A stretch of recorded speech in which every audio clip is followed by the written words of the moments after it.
Ako nga po pala si Joseph Dimapi, isa pong anak at apo ng magkakabayo dito sa Maynila. Sa industriya namin bilang kutsero ko, tumatagal na ng mahigit na 10 taon. Bali naging nakahiligan ko na rin po, tsaka gusto ko na rin pong tumulong sa magulang. Kumbaga yun ang nag-inspire sa akin para maging kutsero rin po. Ito po si Vitek, yung una po naming kabayo. Nasa 7 taon na po siyang mahigit. Dati rin po siyang pinangkakarera sa lumang karera ng mga magkakabayo, yung Tiburin Racing or Harness Racing po.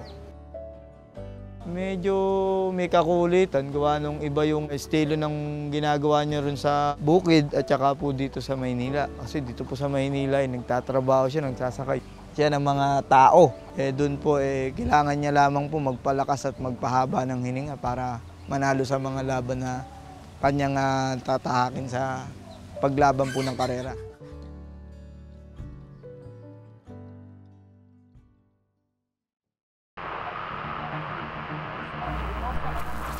May parating na kalesa, meron ding kasunod na bus. Nang biglang mag-overtake ang bus, nabangga nito ang kalesa. Pagdating niya sa intersection ng Nueva Street at Ongpin, ayun, at muntika na siyang makabanggaan ng isang kabayo na may kalesa. Ayon sa pulis, tumatawid sa highway ang kabayo na mabangga ng motorsiklo. Ang kwento ng mga saksi, mabilis ang pagpapatakbo ng rider kaya naabutan ang kabayo.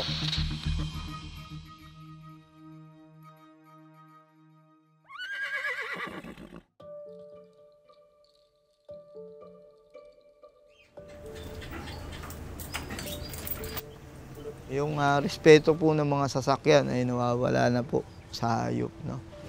Yung businahan o paunahin man lang, o bigyan ng pagkakataon sumingit, wala na po sa mga sasakyan ngayon yun. Bagkos gigit-gitin pa po nila kami, imbis sa pagbigyan. Yun lang po yung minsan kinasasama ng loob namin bilang magkakabayo. Kasi road user po tayo lahat. Kumbaga, ginagawa nila wala kaming karapatan sa kalsada. Hindi dapat kayo sa ganitong daanan. Yun po yung kumbaga pumipigil sa amin bilang magkakabayo.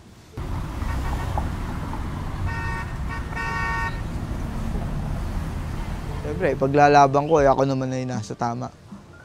Kung ayaw niyang pumayag, hindi rin po ako papayag. Kasi pinaglalaban ko naman po doon, hindi lang yung buhay ko. Yung buhay ng hayop na kanilang iginigit-git. Hindi naman po basta-basta hayop lang yan na pwede nilang sagasaan. Hindi naman po yung namin hinahangad yung igalang nila kami ng gusto. Respeto lamang ba? Kumbaga bigayan lamang po sa daan. Pagbigyan nila kami kahit na konting pagsingit lang, hindi yung kailangan pa namin makapagtalo sa kanila.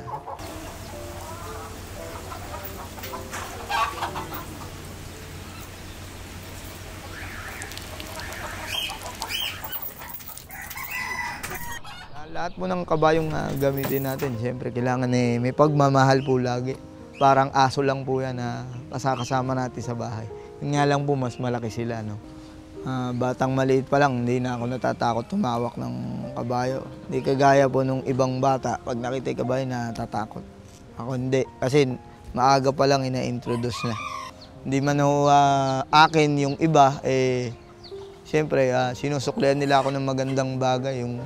Kasi pag inalagaan mo sila at hindi kayo magkasundo, sila mismo yung aaway sa'yo.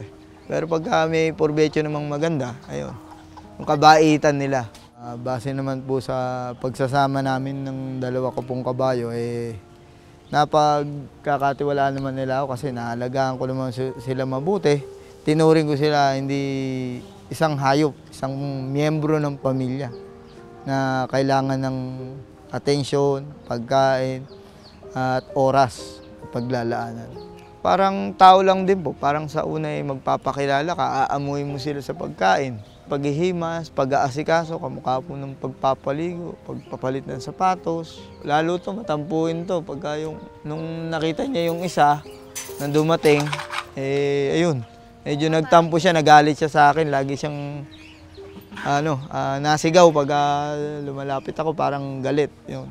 Parang kinakausap din po kasi namin yun eh. Kahit na hindi naman po nasagot, kinakausap pa rin namin ng bilang kapatid o kaanak sa bahay.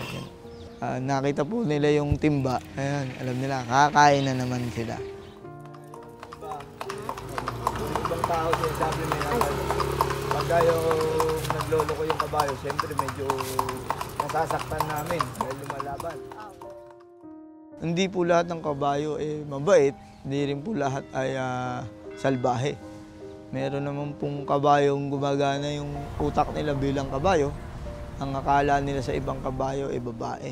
Kaya po minsan nagwawild sila, nagkokosang accident, nakakabangga ng sasakyan.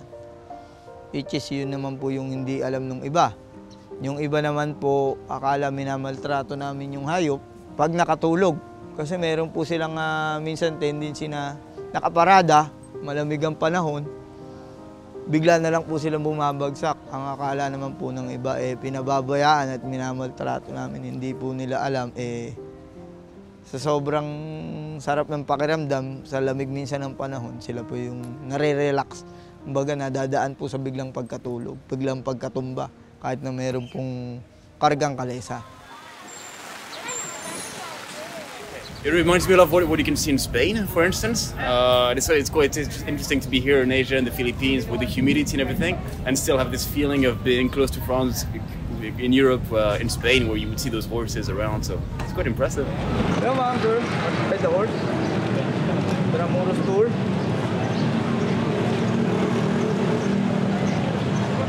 Bigyan lamang po kami ng kaunting pansin sa aming kulturang ulumang transportasyon. Kasi minsan po hindi na kami nakikita ng gobyerno kung paano namin isakay o entertainment yung mga ating mga bisita magmula pa po sa ibang bansa. Buti pa po yung ibang bansa, kumbaga po sa aking palagay, na-appreciate nila yung ating lumang sasakyan. Kasi po yung iba binabaliwala na lamang po yung ating lumang sasakyan. Hindi naman po namin hinihingi yung sobrang rangyang pagpansin. Yun mapansin lamang po niya at bigyan batas man lang na respetuhin yung hayop sa daan.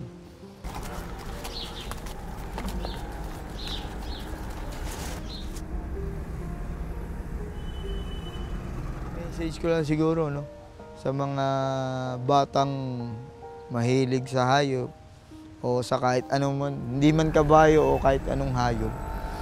Isang malaking responsibilidad yung mag-alaga ka ng hayop, maski sa loob ng tahanan o sa labas, mapaibon man yan, daga o anumang klaseng hayop. Isang malaking responsibilidad po yung mag-alaga ka ng hayop. Kailangan yung pagbibigay atensyon, pagkain at pangangailangan nila, maibigay mo bilang isang nag-aalaga.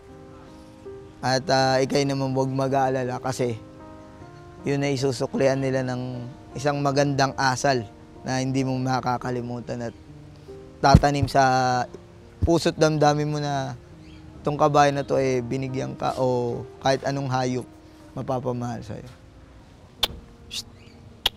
Uy!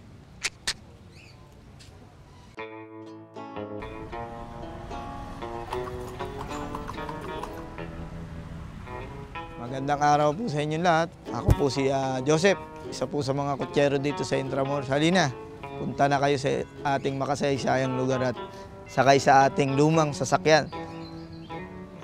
Hanggang sa muli po, maraming salamat.